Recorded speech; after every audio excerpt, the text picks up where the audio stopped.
Firstly, thank you very much to everybody for joining us today. We've had over 200 people register for today, so that's brilliant. Really pleased to see the amount of interest we're getting in our subject.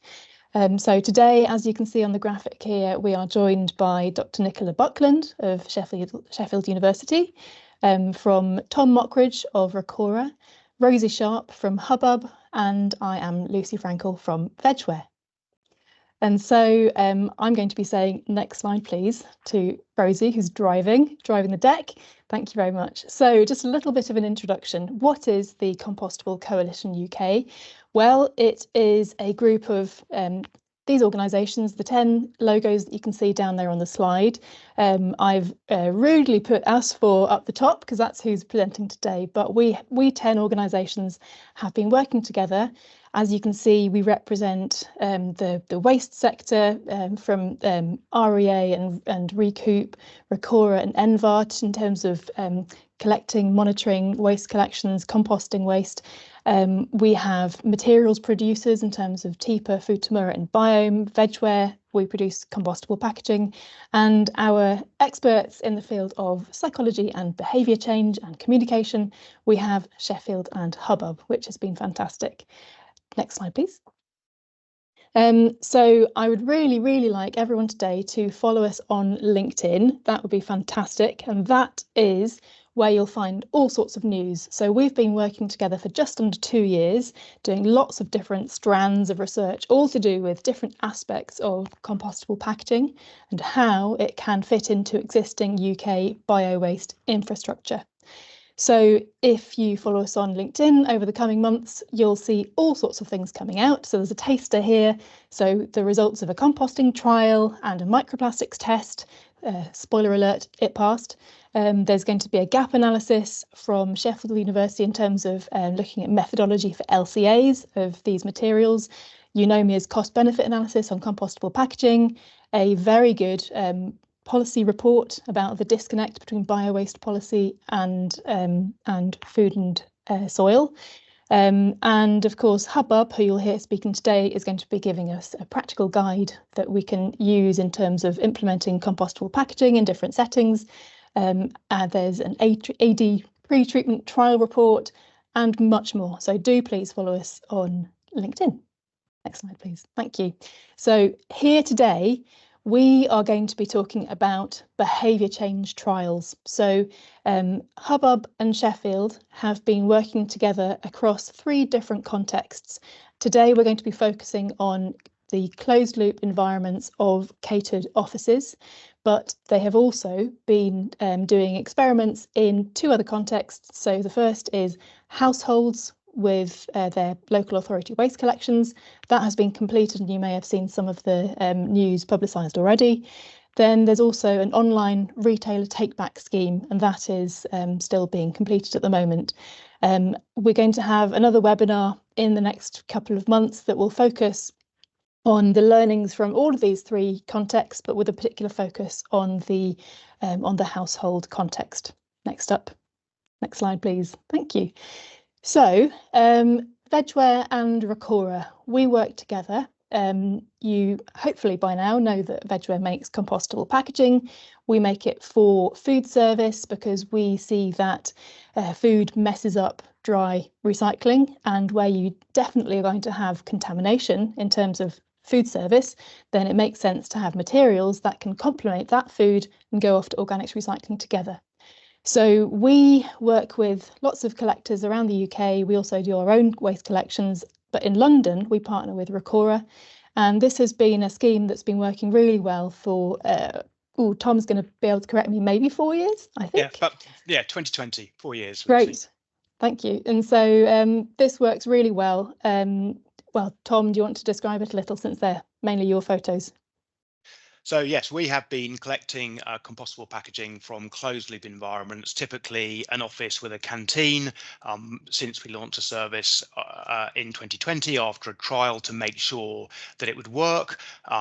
Typically, we have a range of bins in offices, and then the materials taken by cleaners down to a loading bay, and we pick it up along with normal collections of other material like glass and paper as part of our regular our regular recycling collections from sites, and then we take it back to our facility in Purfleet in Essex, where we do a very thorough quality control of the material before shipping it off to Envar in bulk, who are our composting partner, who are based up near in Peterborough, near Cambridge.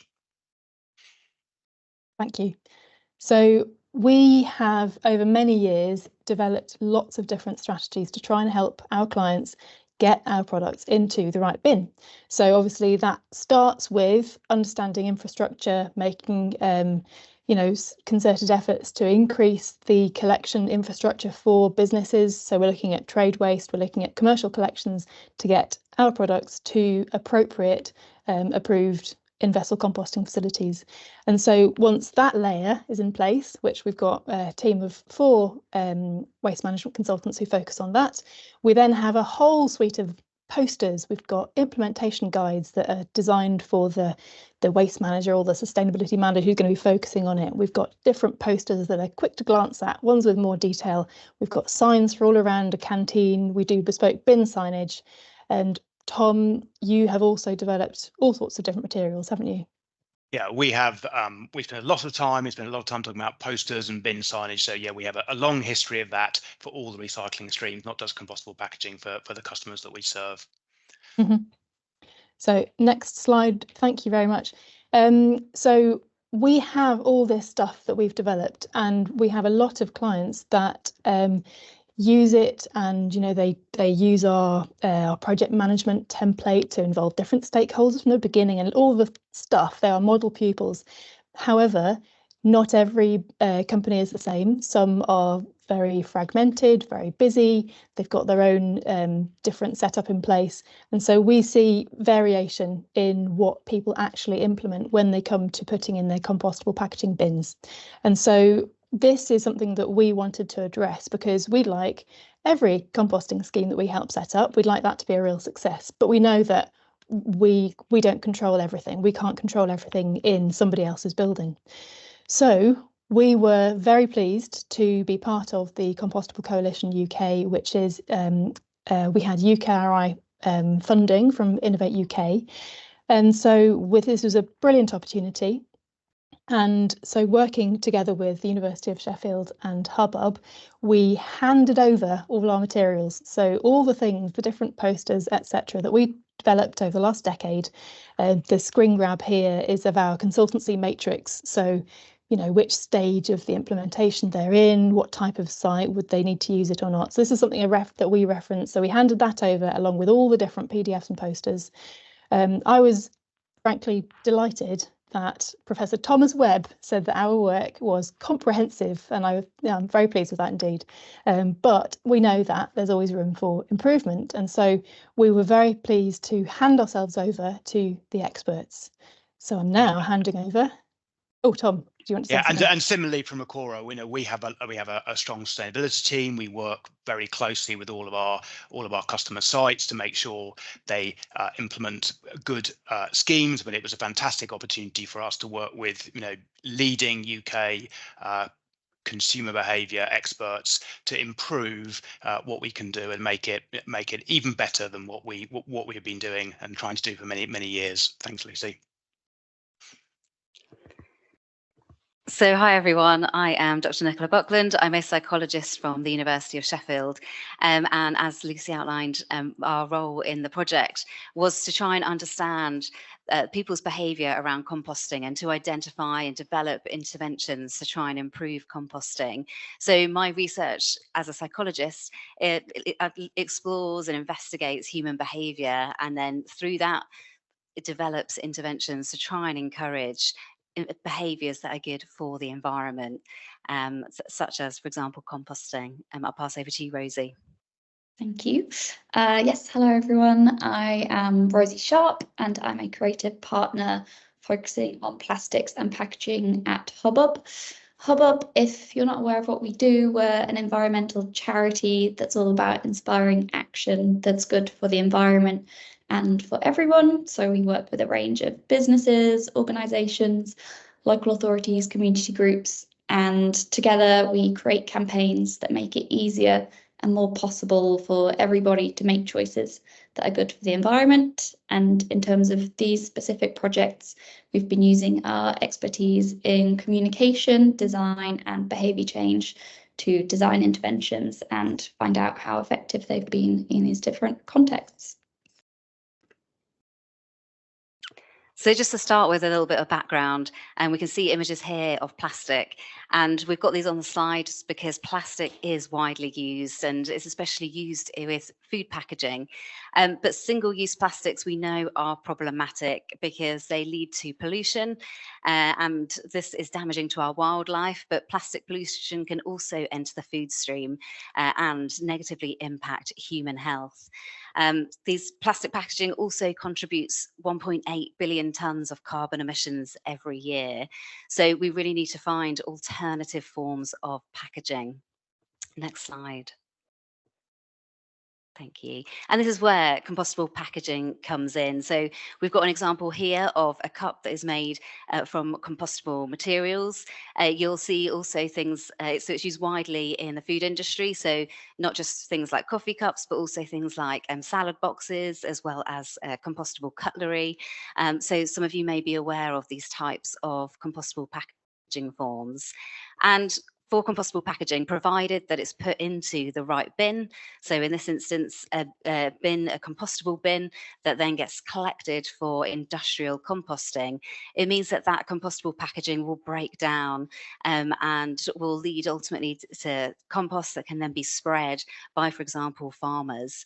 And you can see here a photo of me when we visited a composting facility.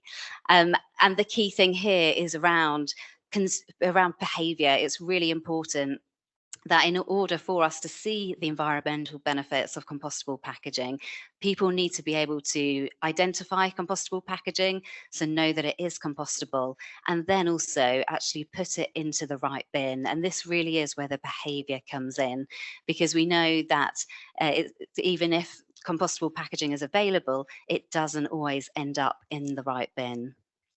Next slide, please.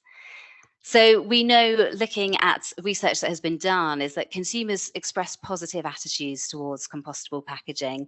There's been a large-scale survey that's been done with around 5,000 UK consumers, and they express strong intentions to purchase compostable or biodegradable packaging.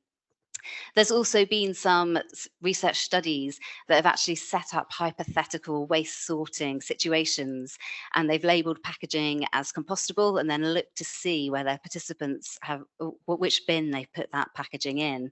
And from two studies, both of these found a high percentage of participants who would put compostable packaging in the wrong bin. So we've got a problem here. Compostable packaging does not end up in the right bin, and therefore we need to understand why this happens and what can we do to try and improve the amount of compostable packaging that ends up in the right bin. Next slide, please. So that was the aims of this research, to develop a behaviour change intervention to encourage the correct disposal of compostable packaging at workplaces within a closed loop context.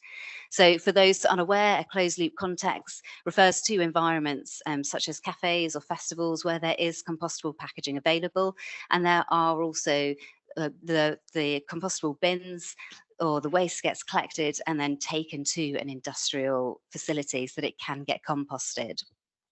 So the aims of this project were to develop this intervention and then to test the effects of that intervention on the amount of compostable packaging that was collected at 3 workplaces. Next slide. So in order to do this, the first step was to try and understand what is currently going on at these workplaces. So working with Hubbub, we conducted observations at the workplaces. Researchers went to the workplaces and they observed what was going on. So for example, they looked at the layout to see, for example, whereabouts the compostable bins were positioned, what were people doing at that moment of deciding where to put compostable packaging. We also conducted focus groups. So we had these small group discussions with 29 staff. So this would be employees that work at the workplaces, either as office workers or part of the kitchen and catering team. And we asked them questions around what they do with compostable packaging to help identify the barriers to correctly disposing of compostable packaging. And then we gathered these insights together alongside having had a look at what Vegware currently already do. So Lucy referred to all of those materials or communications that they currently have. And we applied a behaviour change theory, so a widely known theory called the capability, opportunity and motivation behaviour model, to develop the intervention. And I'll just say briefly about this theory. So this theory assumes that if somebody is capable, they have the opportunity and they're motivated, that they will enact the target behaviour you want them to do. So if there are any gaps in any of these components, it means the behaviour won't happen.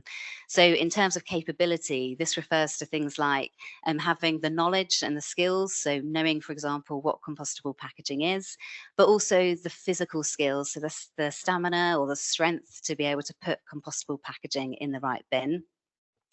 Opportunity refers to both the physical environment, so are there compostable bins that are close by that can be used, but also social opportunity. So does the culture encourage people to compost? And then finally, with motivation, this really is referring to that want to compost. So do people think it's a good thing to do? Does it benefit the environment? But also, is it something that people do automatically as part of a habit? So we held workshops between the University of Sheffield and with Hubbub to look at the barriers that have been identified and then to brainstorm and come up with ideas for the types of interventions that would be effective. And we then ran these past Vegware and Recorra, sense checking to confirm the nature of these interventions, which we'll go over next. And next slide, please, Rosie. And I'll pass over to you. Thank you. So one of the first key barriers that came out from that research and insights phase was that there's confusion when identifying compostable packaging. So people's initial perception of what the packaging was tended to be based on what the packaging looked and felt like. So some of the compostable packaging that's used in the canteens looks very similar to clear plastic or to cardboard. So that's what people were automatically presuming that it is. There were other types of packaging that perhaps had a more fibrous or unusual texture that people therefore thought felt a bit more compostable. There were also differing logos, labels and messaging on the packaging in the canteens. Sometimes there was a mix between compostable packaging suppliers. So Vegware was usually the majority supplier, but at some points there might have been some other types of compostable packaging that have ended up in the mix, and that meant that there's different logos and messaging on the packaging in the canteen. Or sometimes there was also a mix between compostable and non-compostable items of the same packaging type. So for example, at some of the sites there was compostable and non-compostable coffee cups.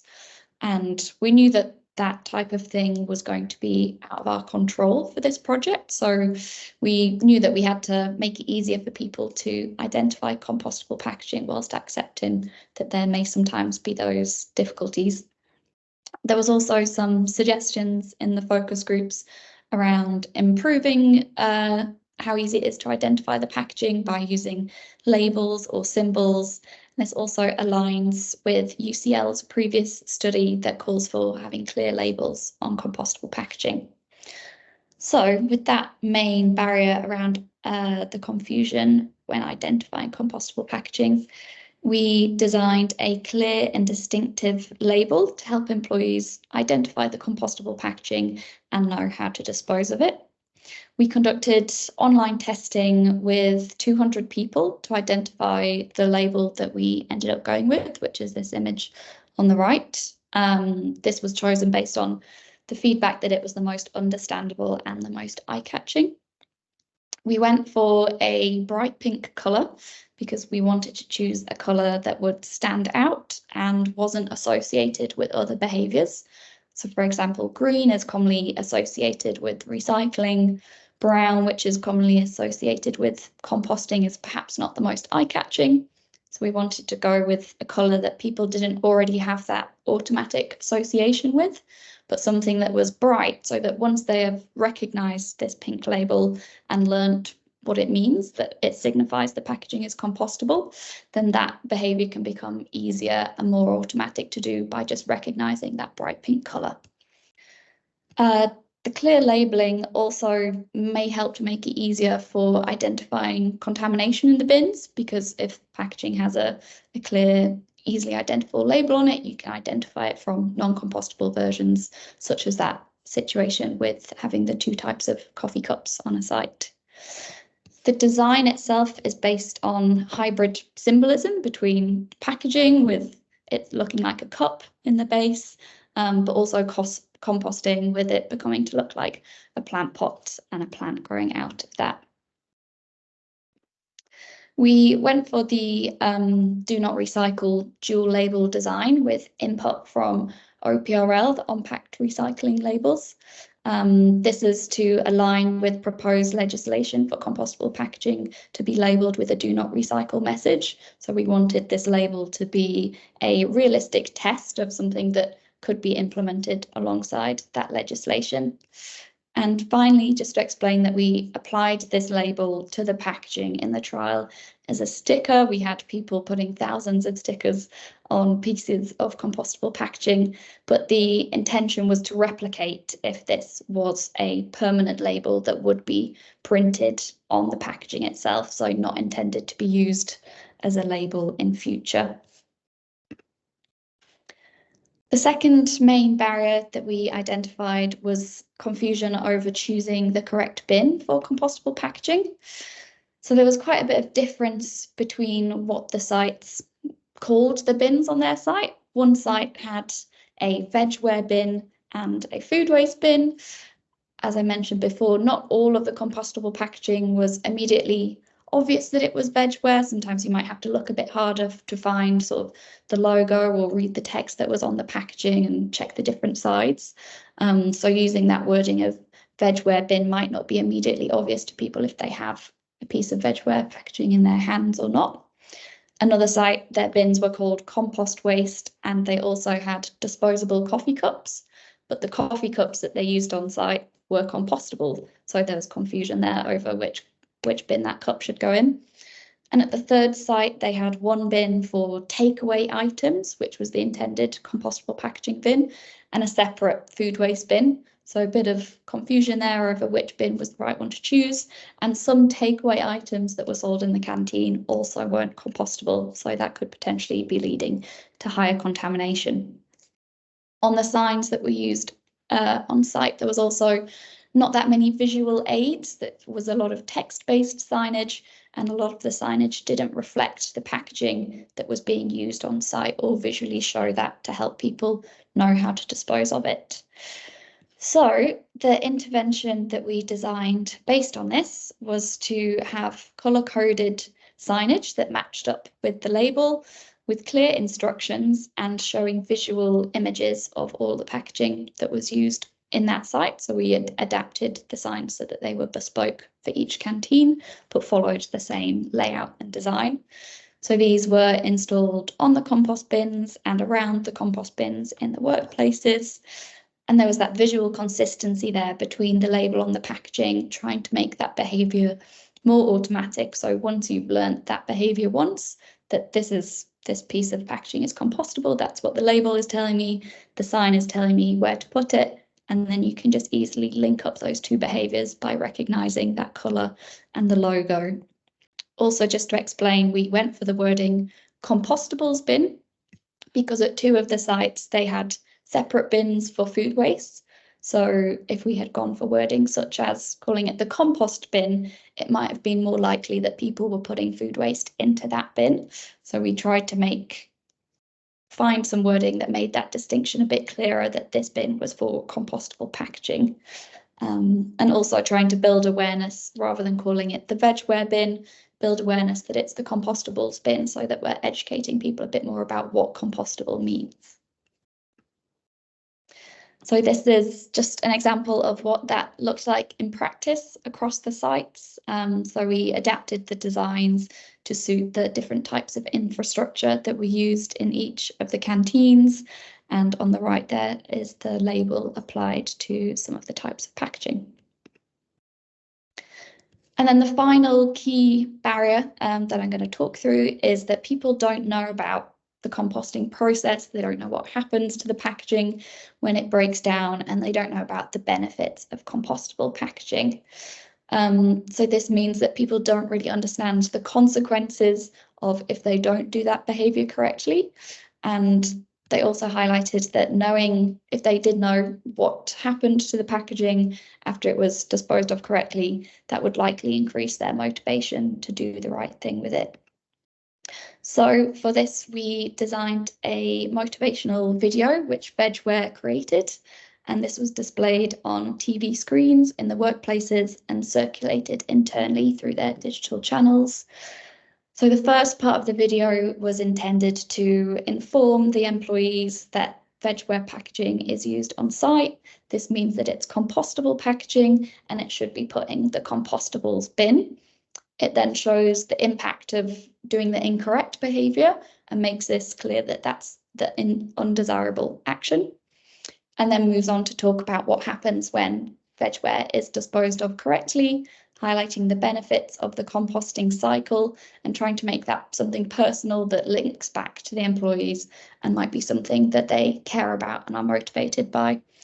We used uplifting music in the video and also used very people-focused shots to try and make the video more emotive and relatable. So I will hopefully.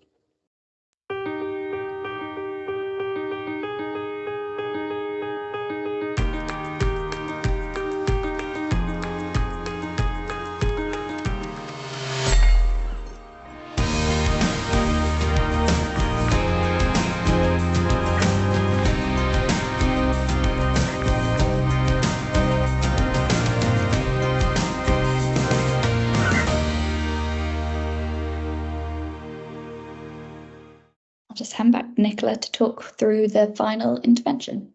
Thanks, Rosie. So another barrier that was identified is if you have a look at all of these signage, so these are photos that are taken from the different workplaces that were taking part in the trial, and just have a look and see if there's anything that you notice about these. And hopefully you can spot pretty instantly that they all look different.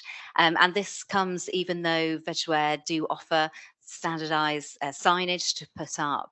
And this is problematic because it means for things like contractors who might go to different workplaces to fulfill their job, there's different information that's being given out. And it just contributes to the overall confusion that we see in people being able to identify compostable packaging and to identify which bin to put it into.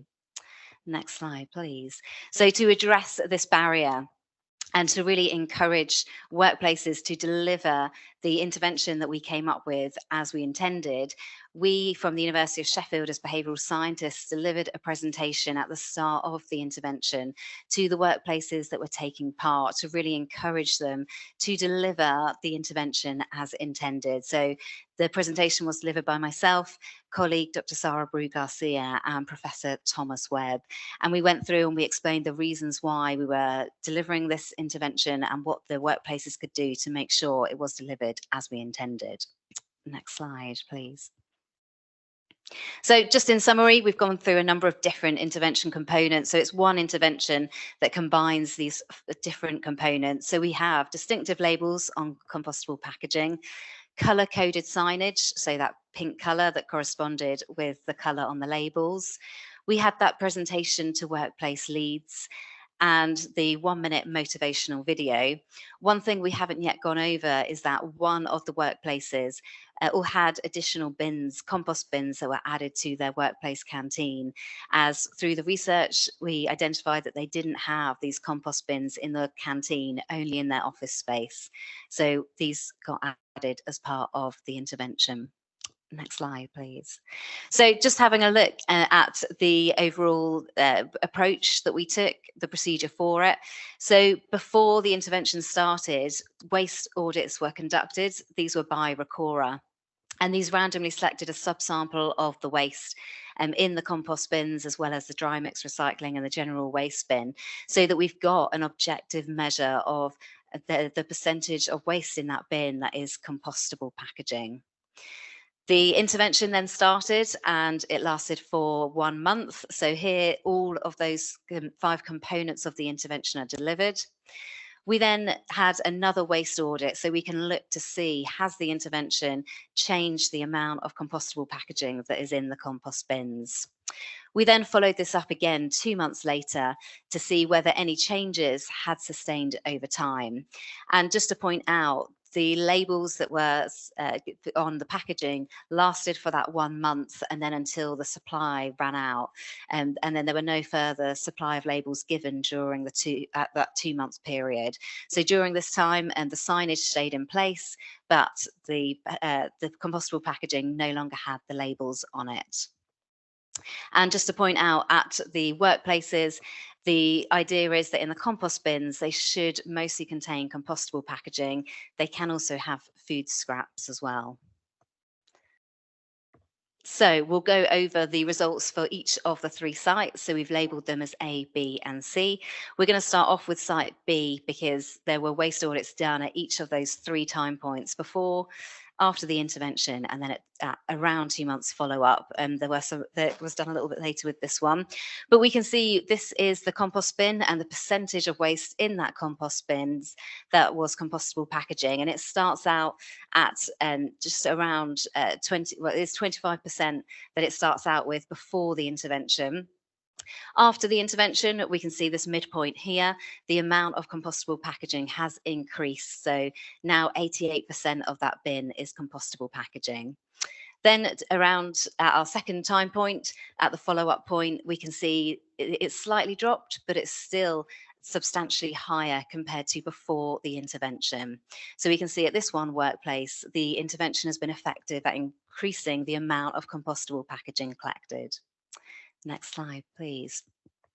This slide here shows the results for site A and also for workplace site C.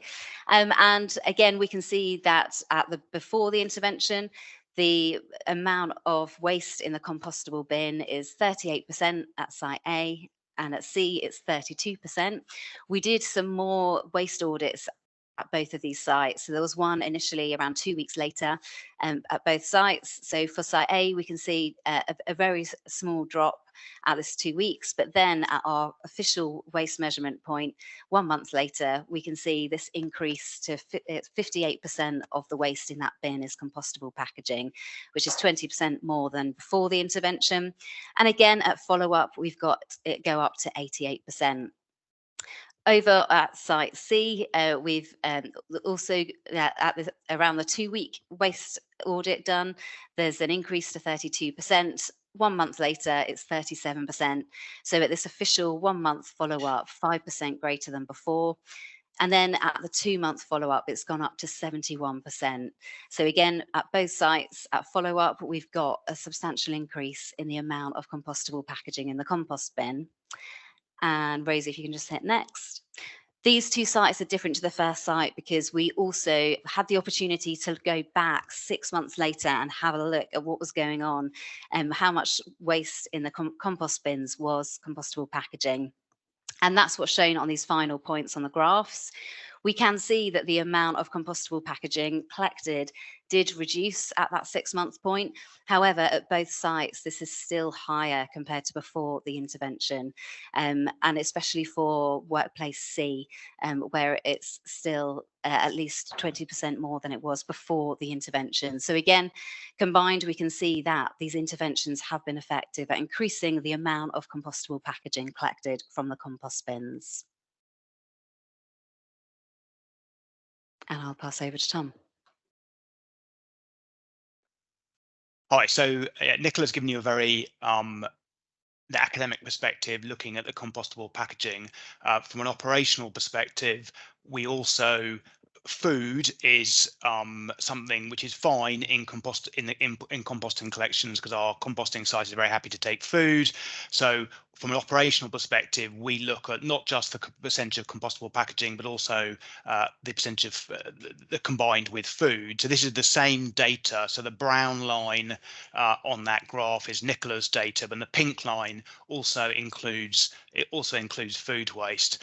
At site A, which is a very large multi-occupier site, it's physically complex. The workforce is a little bit transient. We saw that very high increase, and then there is a drop off. So what that told us from an operational perspective is these interventions really do work, but in a large complex site, you've got to keep things going because things did drop off a little bit. Next slide, please. The second site, which again, the brown line is the numbers that Nicola gave, just looking at packaging. The pink line is includes food. And the good thing about having food in with the compostable packaging, it stops it going in mixed recycling or in paper or some other recycling stream, which we really don't like food in other streams. And one of the benefits of compostable packaging from our perspective is if we do get food out of other recycling streams, and that's why it's important that we look at that from an operational perspective. So this was is a relatively simple site, a few hundred users, and what we see here is that the fantastic uplift when the interventions came in, and if you also look at the including food in there, we're still at 86% target material at the end of the follow-up, which is a phenomenal result. And if we could achieve that across all our recycling streams, we'd be absolutely delighted. Next slide, please. Now, site C had quite a lot of, again, is a mid-sized single occupier site, and Nicola's line is brown and things bounced around a little bit. Started off at 32, ends up at 54. That site had quite a lot of food in its compostable bins, and if you add food in, you see our pink line. In fact, that site has got very good recycling statistics. It's got a good record, and it started off with food at 91%, and it's kind of it bounces around and stays very high all the way through. So again, looking at just the brown lines, it gives you one story, but actually that is from an operational perspective, that is a site which is delivering very high quality compostable material. Nicola, back to you. Great, thanks, Tam. So just to confirm then, across all three workplaces, the intervention was deemed to be successful. We've got on this graph here the average. When we pull together the results from those three workplaces, we can see the average of the waste in the compost bins before, 1 month later, and 2 months after the intervention. And we can see this increase happening in response to the intervention. And we did have at 2 of the sites, which isn't shown here, that 6 month follow-up as well. And even though we did see the amount drop for one of the sites especially, it still remained substantially higher compared to before the intervention. And this is really important. Before we started the trial, we set 10% increase in compostable packaging to be a meaningful change. So that was informed from Recorra as part of considered to be an industry meaningful change. And the amounts of the increases that we see have exceeded that 10% benchmark that has been set here. So overall, we can see that the interventions have been effective at increasing the amount of compostable packaging going into the right bin. Next slide. So after the intervention, we wanted to hear from the workplace sites what they thought the intervention was like, what was their experience, and did they think it's something that could be followed up afterwards? And we had some really interesting insights from the workplaces. So this was at a roundtable event where we all met as partners and discussed the research with them. And the workplaces said how the labels and the signage were considered to be the most effective components of each of those components that we delivered. There's some quotes here, and one of the workplaces said they were the biggest difference maker. And another workplace said how one of our people who hates change sent me a photo of this label and said, "This is amazing." And there was also discussions around continuing to use labels. So one workplace especially wanted to continue using the labels, and also sharing this with others to try and encourage the use of these labels. However, we recognise that as part of the sector compostable packaging, there currently are no uniform or certified labels that are used for compostable packaging. So this throws up one of the challenges in that even though we did this for the trial and it's shown that it's to be effective, nobody owns that colour pink or that type of label. So moving forwards, it would be really great to be able to use evidence like what we've generated here to support the case for a uniform label that can be used for compostable packaging. Next slide. So we have some recommendations to end with. So firstly, based on the results from this trial, compostable packaging producers would really recommend they label packaging with a clear and distinctive uniform symbol to identify it as compostable and specify how to dispose of it. And workplaces should display clear signs that show which items are for the compostable bins and position these signs close to the bins where staff will be sorting and disposing their waste, so it's really clear for them what to do. We also recommend that we match the design of the bins with packaging labels. For example, we had that matched colour, meaning that it just forms that association. It doesn't need much processing. People can automatically see the colour pink on the packaging and see a bin that is also marked out as pink and put it in there. And we also recommend having compost bins that are available in locations where people are disposing of compostable packaging to provide that opportunity to actually put compostable packaging in the right bin. Thanks, Nicola. And the key learnings from Recorra, as these were our sites that were being where the test was going on, and we were learning all the time from the team at Hubbub and from the team at Sheffield about how to do good interventions. And the interventions we've learned don't just apply to compostable packaging; they apply to all the different streams that we collect from our sites. And what became very clear to us, and we do a lot of very good sustainability work with our customers, was the importance of the three elements of the behavior change model.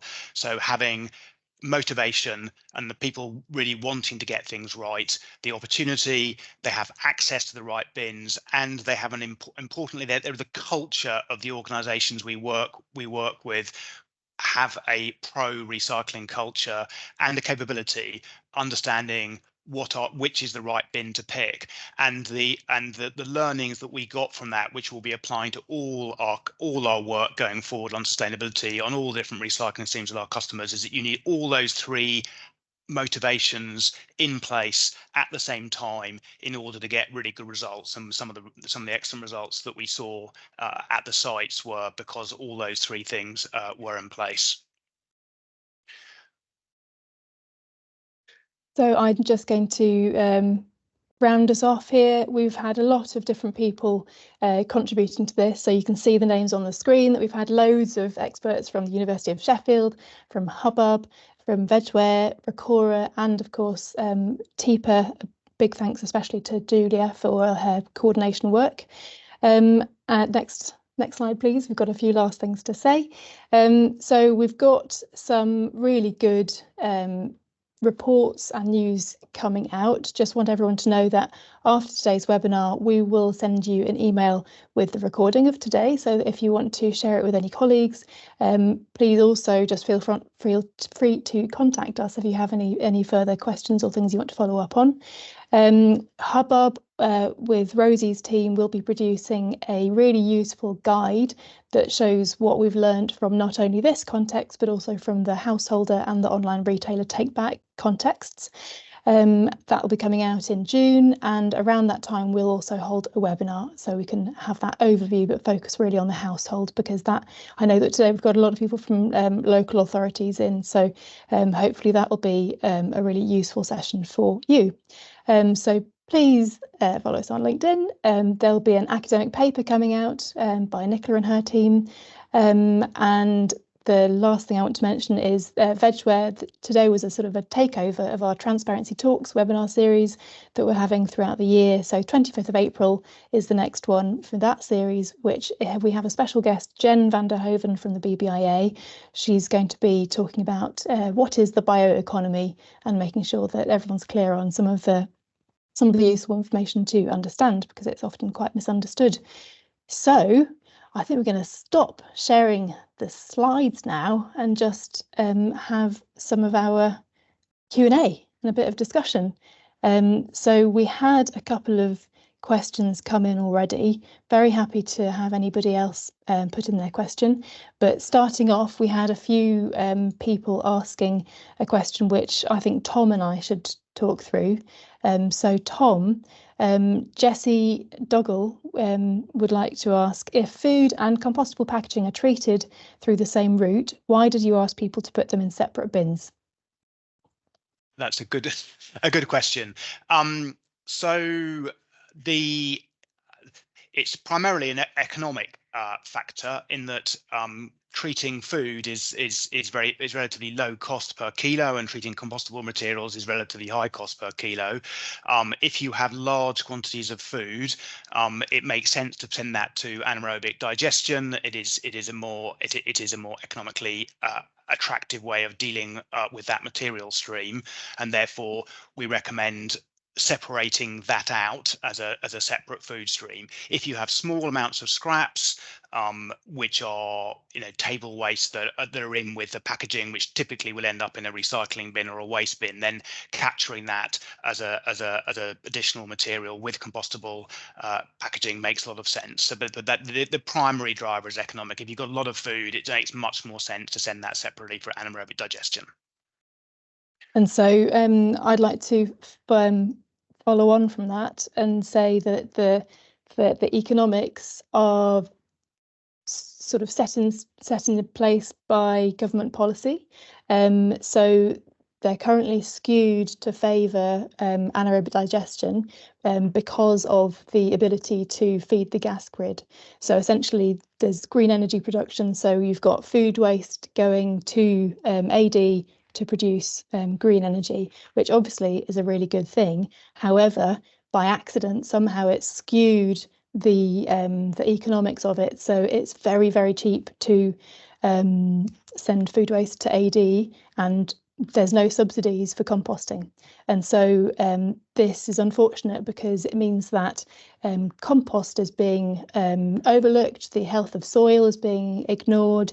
So there's a really fantastic report that is coming out very soon.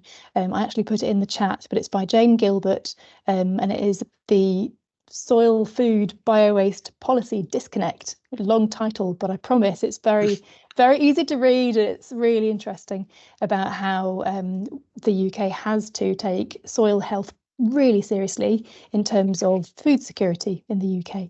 And so it's a skewed landscape. So what Tom's described is his experience as a business, but if you take one step up, actually it doesn't have to be that way. It's just a choice in terms of what you subsidise and what you don't. So obviously we'd like to see composting recognised for the useful, vital task it does. And hopefully, Natalie Goodchild, you asked a related question. Tom, do you have any thoughts? What is the maximum percentage of food to vegware that you could have in a bin? And could you, in theory, combine waste streams? Well, I mean, I think it's sort of the same answer, isn't it? Really, Tom? Yeah, it's kind of site specific, really. But so 10 to 20% food is kind of what we deem as the kind of we wouldn't recommend you would put in extra bins for food if that's the kind of numbers you're at. If it's kind of 60% food, then we would have a conversation about whether it was the right thing to do, and there would be price implications that you'd need to think about. So yeah, we, as Lucy pointed out, there are much higher level considerations that are going on here, but we deal in the real world where people have to pay to take stuff away, and we have to explain to people, what the price consequence of different disposal methods are. Sorry, I'm getting distracted by all the Q&A. There's loads of questions coming in now. On that previous question, around the UK, where we deal with other collectors and we also collect ourselves, there are collectors who do commingle, and then there's no particular rules about how much food waste there should be in the bin. There's only the manual handling consideration, just because food waste itself is very heavy, so you don't want to hurt anybody's back if they're hauling bins around. Okay, let's have a look at some of these other questions. We have had, let's have a look. Oh, I'm very sorry, everyone. There's just lots of questions come in.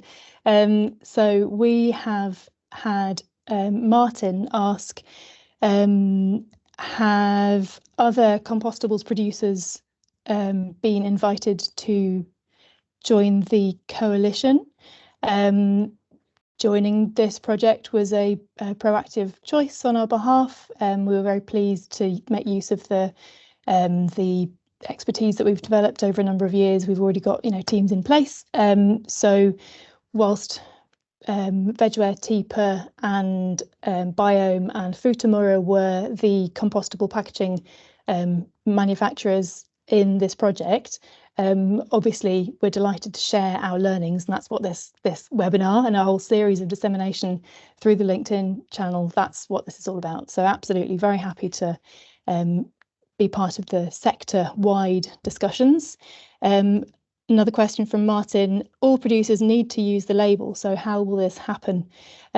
So the labels that we've seen today, Rosie, feel free to jump in if you think you want to correct me or add anything, but my understanding was that we were testing concepts, not recommending one specific design. And so pink was used in this. Somebody said that's the colour for batteries. Yes, it is, but we were just testing in these very specific contexts, how can we help people get drawn to a specific bin?